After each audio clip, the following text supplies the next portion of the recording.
यह एक पौराणिक कथा है। कुबेर तीनों लोकों में सबसे धनी थे। एक दिन उन्होंने सोचा कि हमारे पास इतनी संपत्ति है, लेकिन कम ही लोगों को इसकी जानकारी है।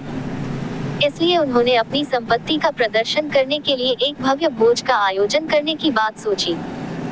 उसमें तीनों लोकों के सभी देवताओं को आमंत्रित किया गया। भगवान शिव उनके इष्ट देवता थे, इसलिए उनका आशीर्वाद लेने वह कैलाश पहुंचे और कहा, प्रभु, आज मैं तीनों लोकों में सबसे धनवान हूँ। ये सब आपकी कृपा का फल है। अपने निवास पर एक भोज का आयोजन करने जा रहा हूँ। कृपया आप परिवार सहित भोज में पधारने की कृपा करें।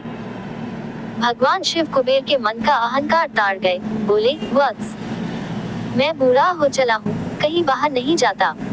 कुबेर गिड़गिड़ाने लगे, भगवान, आपके बगैर तो मेरा सारा आयोजन बेकार चला जाएगा।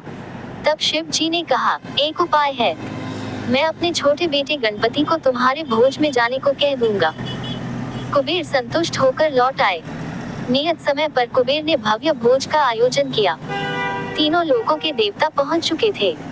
अंत में गणपति आए और आते ही कहा, मुझको बहुत तेज भूख लगी है। भोजन कहाँ है? कुबेर उन्हें ले गए भोजन से सजे कमरे में। सोने की थाली में भोजन परोसा गया। क्षण भर में ही परोसा गया सारा भोजन खत्म हो गया। दोबारा खाना परोसा गया, उसे भी खा गए। बार बार खाना परोसा जाता और क्षण भर में गणेश जी उसे चट कर जाते।